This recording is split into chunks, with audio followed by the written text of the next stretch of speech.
It's time.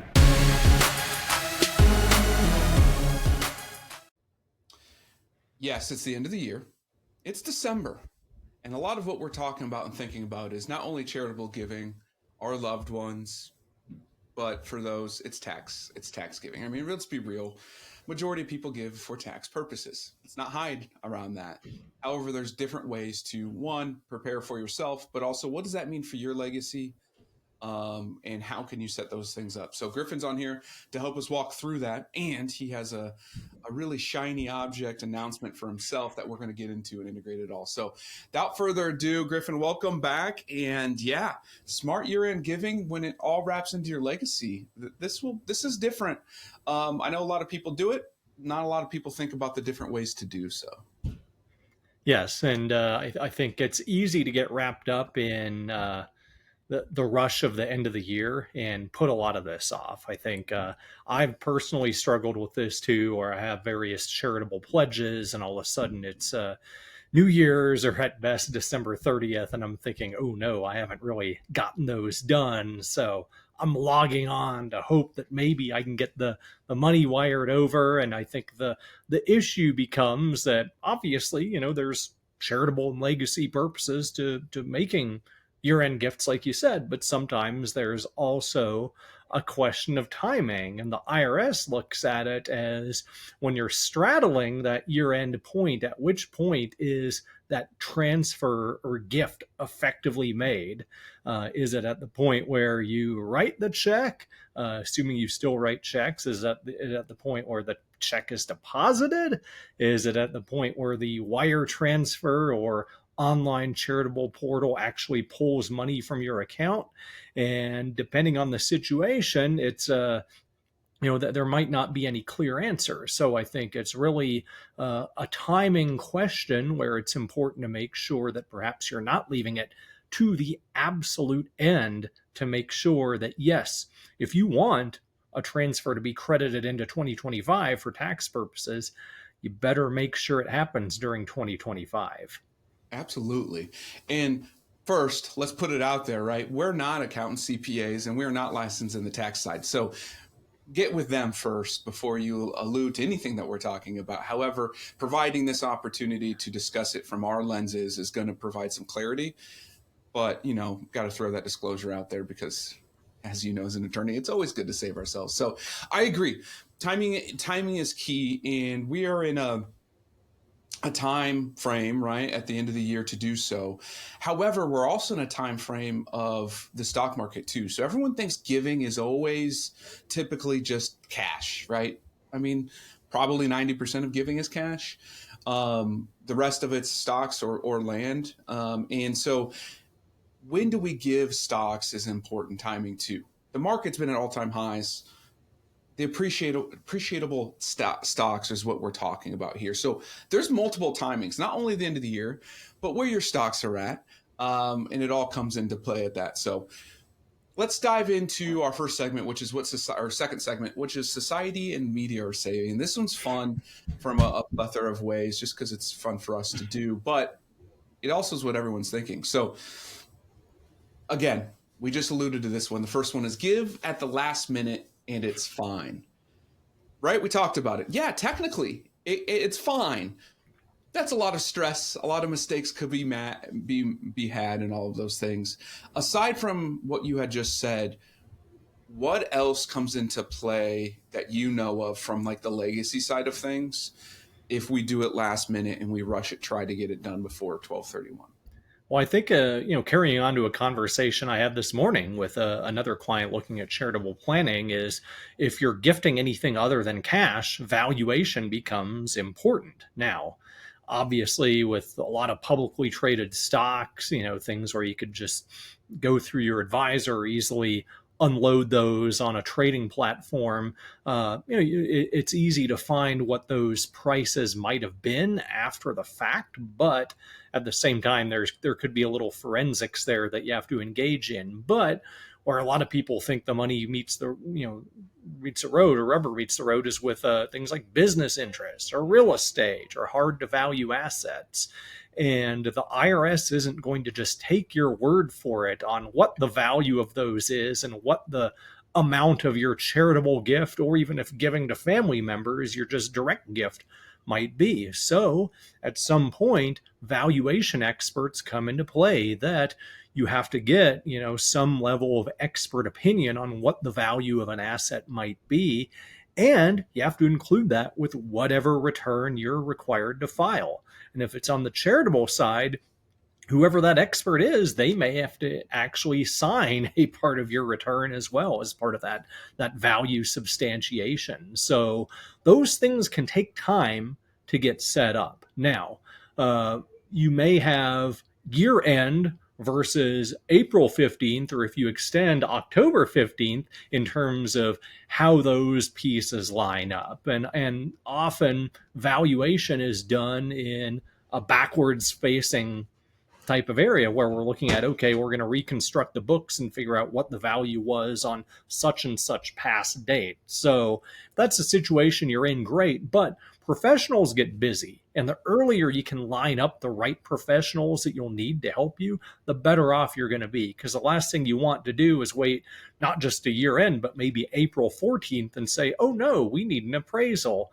Well, it looks like we're forced to extend now, and then putting it off again until September, October, and finding out, well, guess what? That professional isn't available.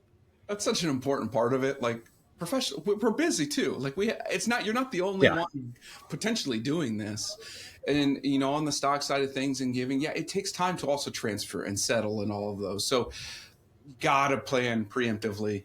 And if you're thinking about this and listening right now, you technically have time, but it's time to move. It's time to get on it, or have it as part of your 2026 plan as well. Exactly. I alluded to this one too. Cash is always the best way to give. What's your opinion on that? Yeah, I mean, cash is easiest. Now, it depends on the purpose of the gift and whether you're giving it direct or in trust, or what does the mechanism of transfer look like. And for a lot of people, an irrevocable trust isn't going to be the optimal type of vehicle unless it's part of a broader, sustained pattern of giving that you want to carry out over time. But cash is king.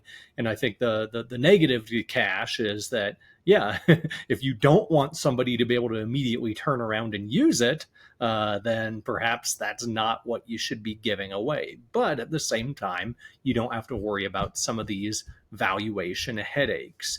Now, with that, I think a very important element too is, some of this is charitable, but the other piece that a lot of people ignore is that if you're giving money to other family members, you run up against the gift tax. Now, it's rare that anybody ever during life pays a cent of gift tax. You get two exclusions that come in the way. First, you have a lifetime exclusion. Right now it's 13.99 million. Once we hit January 1, it goes to 15 million per giver.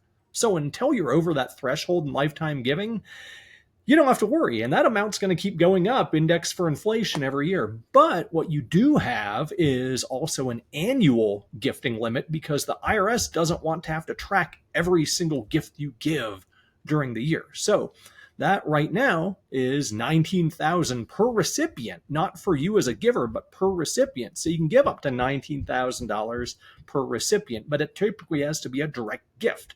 Can't necessarily be in trust. So the issue with that 19,000 threshold, one, is that once you cross it for any one person, then you now have to file a gift tax return for the year.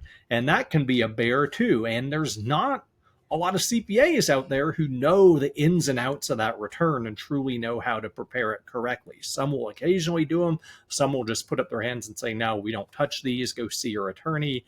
And the attorney might say, okay, we didn't help you with a gift, so we're reluctant to just do this as a one-off engagement. So keeping that in mind is important. And cash helps you finitely know that you're under that 19,000 per recipient limit. But that 19,000 is designed to take into account every single gift you make during the year. So a lot of people will stroke a $19,000 check at year end.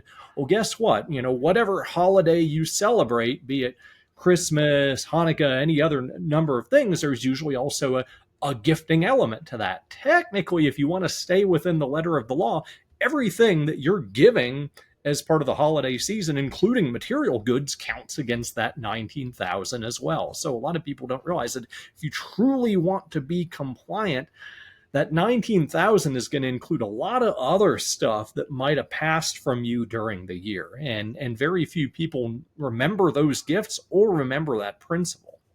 It's true. And that's why so many, so many, however I want to word that, CPAs and accountants, they don't know how to do the gift tax return, because it's rare, very rare, and people forget. And then it's like, well, okay, but you're right. And that's where it comes into play. I also believe that when you think, yes, cash is king, we all know that part. But if you wanted to layer and have it, you also can put in your death benefit, your life insurance, or something like that as more of a legacy. You can always build that in for those that don't have the cash, or they want to directly do it in a different way. So just some fun things to think about. Agreed. Family foundations, philanthropy is only for the wealthy. What do you say to that?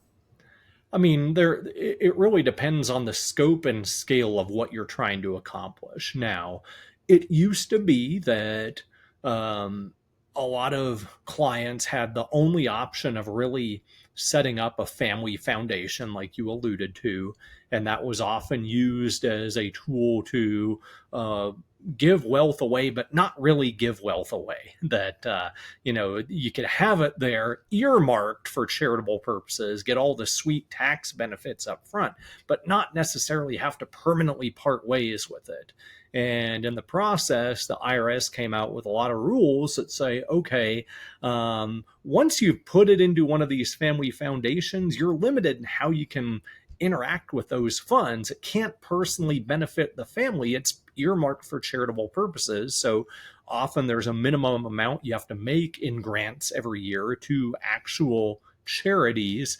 And two, there's pretty steep, in some cases, excise taxes that kick in to ding you if you do indeed personally benefit from those funds. So family foundations, in addition to those, are just a bear to set up. It can be very expensive to set that up and try to seek tax exemption. So if you want to use that as a tool, for example, to get children involved and help them learn philanthropy and maybe even just have the optics of a board that you're there using to support charitable purposes, a lot of people are pivoting to the middle ground now, which is the donor advised fund, where a lot of the larger financial institutions administer and manage these. A lot of larger public foundations administer and manage these, but you can set up your own fund, which for all intents and purposes operates a lot like a family foundation, but at a much lower cost.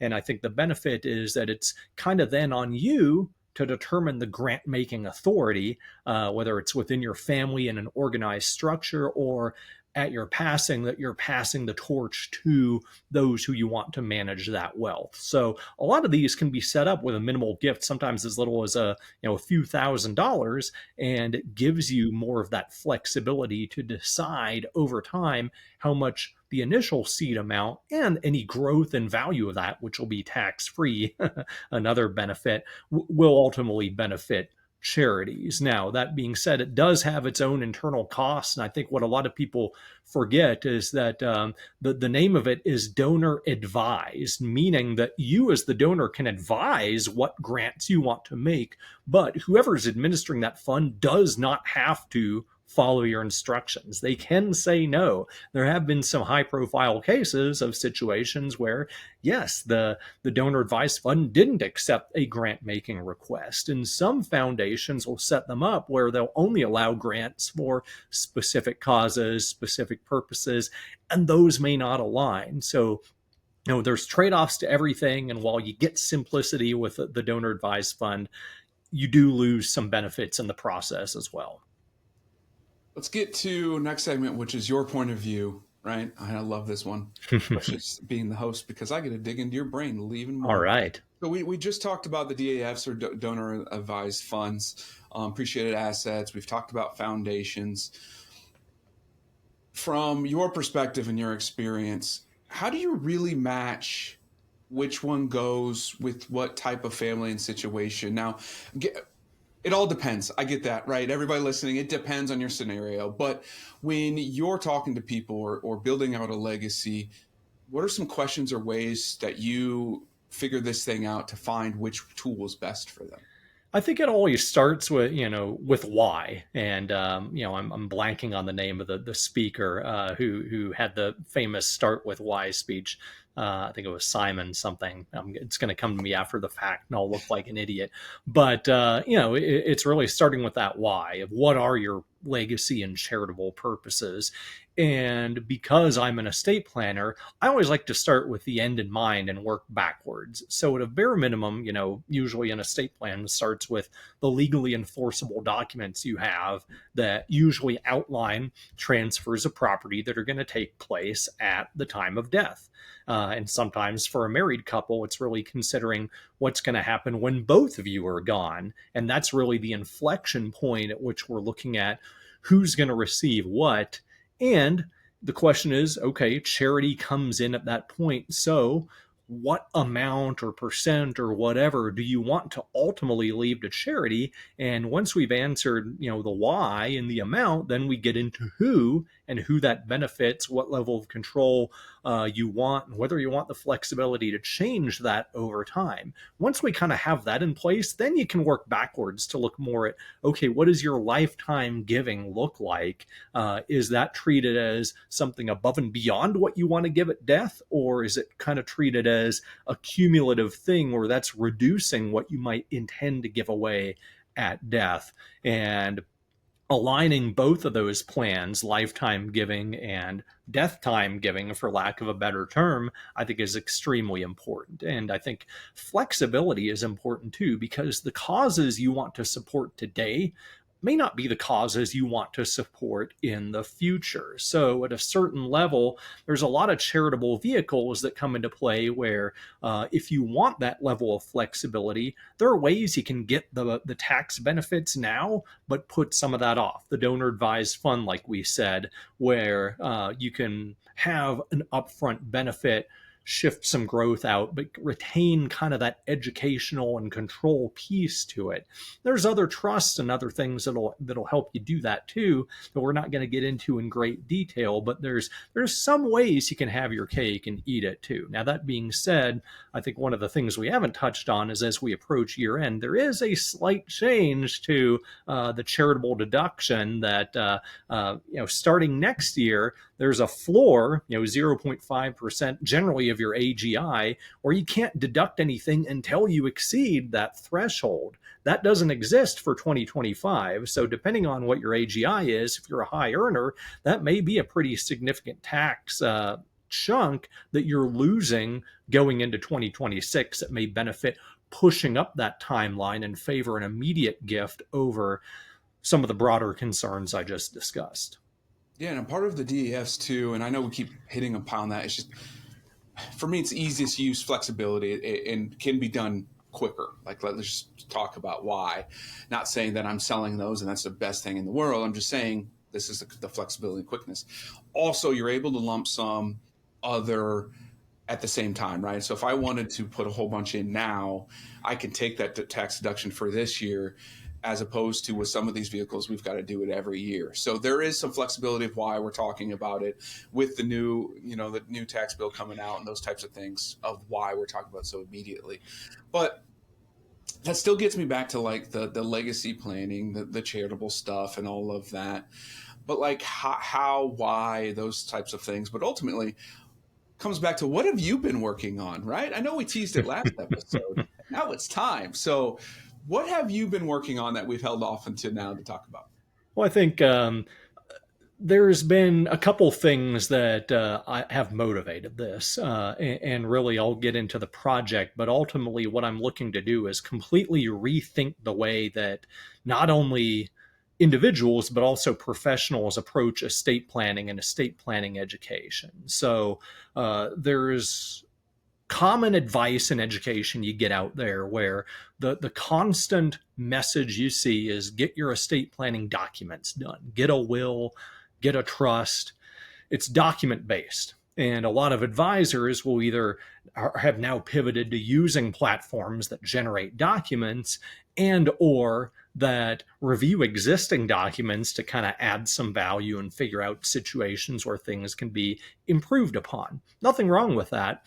But in the grand scheme of things, there's a couple issues with what I've seen as the traditional approach. One is that the legal documents themselves are only a very small fraction of the estate and legacy planning. And I've noticed over the years that a lot of clients, when they do this, there's a statistic that says 60 to 70% of Americans don't have a will or an estate plan. And that's often been used as a point of shame.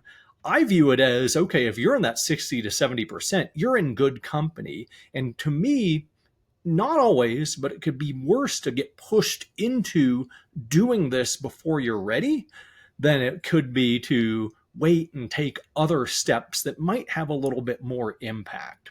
But that being said, this document-based ecosystem ignores a lot of things that I think could benefit your broader legacy and your broader plan.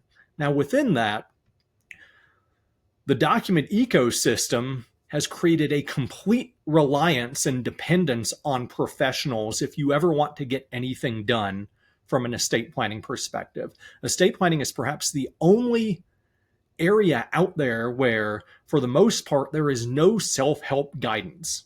So, what do you need before you engage a professional? You need to realize that you actually need help. And realizing you need help is usually the outcome of actions taken on your own. DIY is viewed as a bad thing, but on the financial side, you can find all sorts of stuff about basic education, budgeting, investment, all sorts of things you can do on your own. And once it gets too complicated for you, or when you realize that you're fighting against your own brain, your own emotions, your own psychology, that's when you can get somebody to come in and help you. But it's that important realm of discovery to realize you need help to begin with that's important.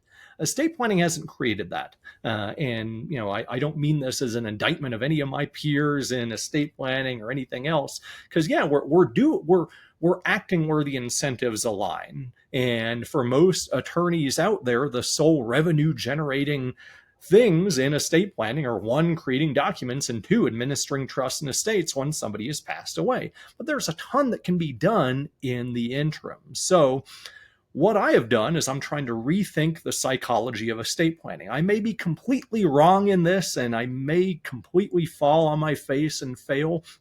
But the sea change that I'm seeing is that this is behavior change. It's psychology change, and we need a better set of guiding principles as to what the client can actually own, what they aren't dependent on you for.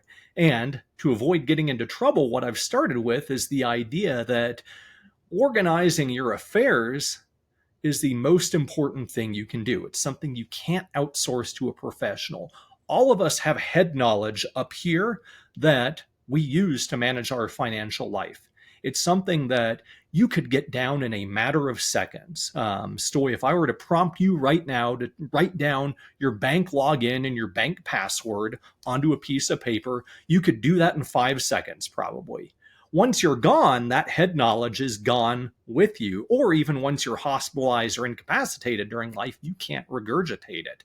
So a loved one having to find that is going to spend hours upon hours trying to get access to information and to logins and other things, or establishing a chain of custody that could easily be handled now. So my idea is that if each of us could just dedicate a little bit of time when the mood hits to get that information down, then each of those iterations will improve things for our loved ones or our partners or anybody else who we leave behind, that we have a big mess that can easily be cleaned up and has an outsized return.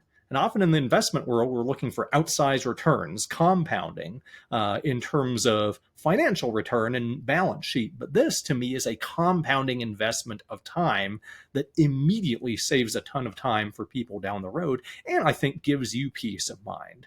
And I've started to term this the death manual, where I have my own setup. There's a cover sheet to my will that says, first and foremost, here's the PIN number to my computer. I have a death manual stored at this address. It's going to give you everything you need, start to finish, to figure out how to settle my final affairs. Now, we used to think of the will as being the instrument that does that, but more and more with the digital presence, we need something self-authored to get there. So that's my idea.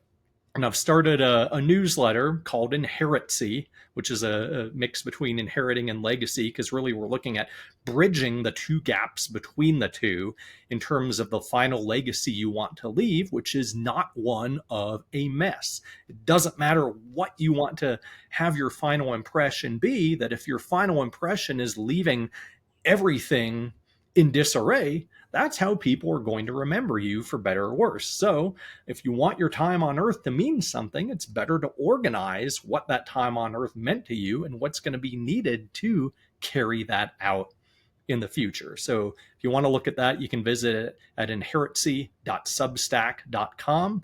And really the idea is that for not just the end client, but for professional advisors who really want actionable estate planning results beyond the simple get a will that gets repeated hundreds of times before somebody finally decides to take action, that's my idea, that I can create a better base of marketing and education for anybody who is involved in the estate planning ecosystem. So I'll pause there. No, I absolutely love it.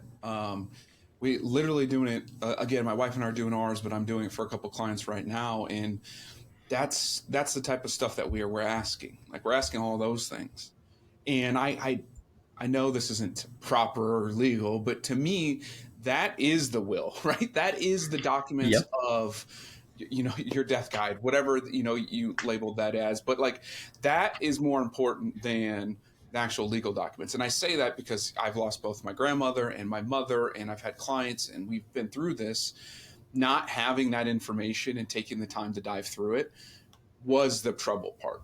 Not who the POA or the executor was or the trustee was. Like, those are cool and all, but even they then were like, I don't know where anything is. I don't know where that stuff is. And so even if you didn't have a will or a trust at that point, that is your will. That is your trust. That is the stuff they need. So I love it. And listeners, all that Substack stuff, that'll be in the link in the description and whatnot. It'll also be, we'll make sure to put that on NoBS Wealth and everything too. So definitely subscribe. Absolutely.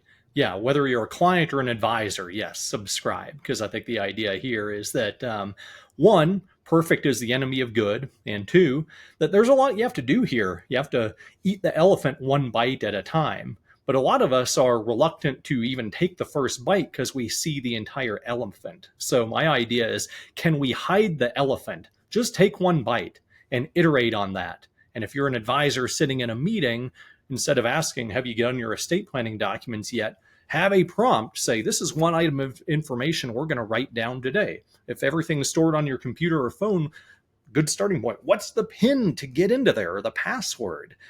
Even that is majorly impactful. There's so many little discussions and ideas like that we could be hammering on to make sure that everybody is prepared.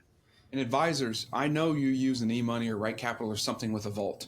Create that document today as you're listening in everyone's folder, and then just start taking one bite at a time with it.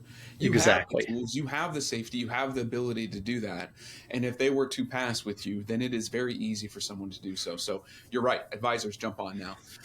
Yep. As we get to the end, we always end with a segment of actionable steps. Now, besides the actionable step we just said by subscribing and doing exactly what we just went with, besides that part, back to the original part of the episode, what do you believe, if someone's looking to do a charitable donation of any kind or anything within their will or inheritance, you name it, what is that thing they need to set up before 12/31? one thing, if it's something in your will, it's not something that has to be done before year end, unless you are clairvoyant and plan to anticipate your demise as of 12/31. So that aside, I think, if that's something that's in the works and you want to be intentional about that level of planning, yeah, it helps to get the update to your will or revocable trust, or even the base revocable trust or will in place, and get the ball rolling on that.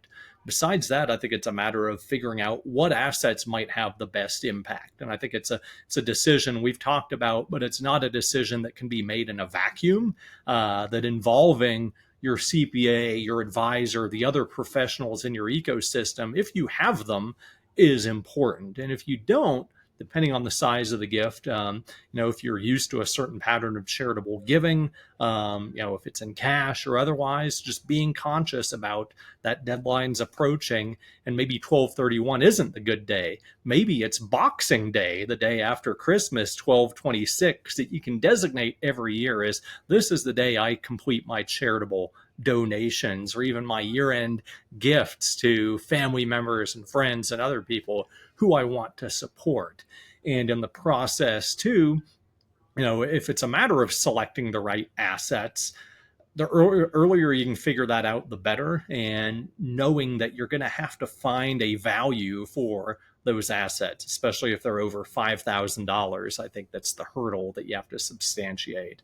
And I know there's all sorts of other charities out there where they used to do the donate a car and just simply sign over the title, or the 1877 Cars for Kids jingle, which I apologize for getting stuck in your head.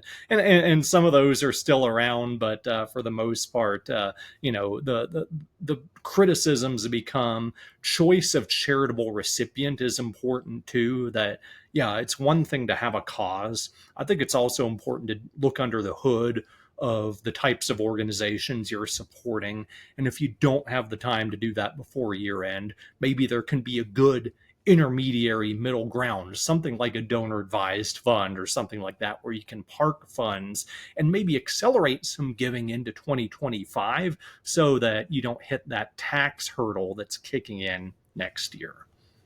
And I'm just going to leave everyone with this as the next action step, and that is to create whatever file and document and just write down your passwords.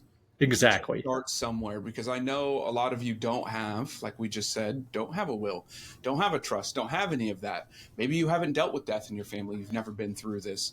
And I'm going to promise you and guarantee you, by the way, I can't do that much because compliance yells at me, but I will on this, that document alone will save more time, headache, and stress than almost any other document that you can create, that an attorney will create, that anything will happen. So do that now.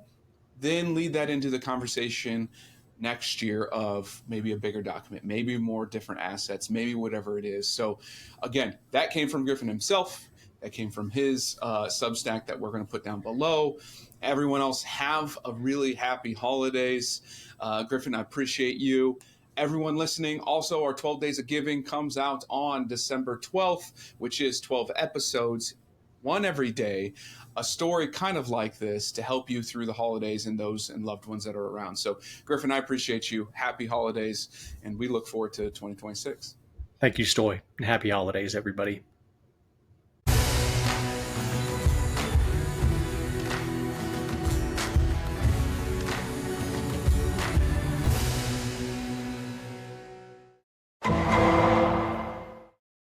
The preceding program was sponsored by Black Mammoth.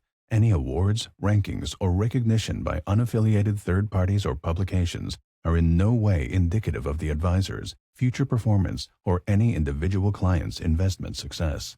No award, ranking, or recognition should be construed as a current or past endorsement of Black Mammoth. Information regarding specific awards, rankings, or recognitions is available on the Black Mammoth website, www.blackmammoth.com. All investment strategies have the potential for profit or loss. Investment strategies such as asset allocation, diversification, or rebalancing do not assure or guarantee better performance and cannot eliminate the risk of investment losses. There are no guarantees that a portfolio employing these or any other strategy will outperform a portfolio that does not engage in such strategies. This broadcast should not be construed by any client or prospective client as a solicitation to effect or attempt to effect transactions and securities, or the rendering of personalized investment advice due to various factors, including changing market conditions. The information discussed in this broadcast may no longer be reflective of current positions or recommendations. While information presented is believed to be factual and up-to-date, Black Mammoth do not guarantee its accuracy, and it should not be regarded as a complete analysis of the subjects discussed.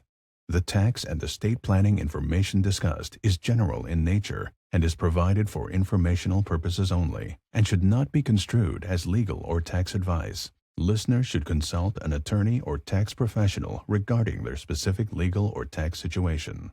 Past performance is not indicative of future results.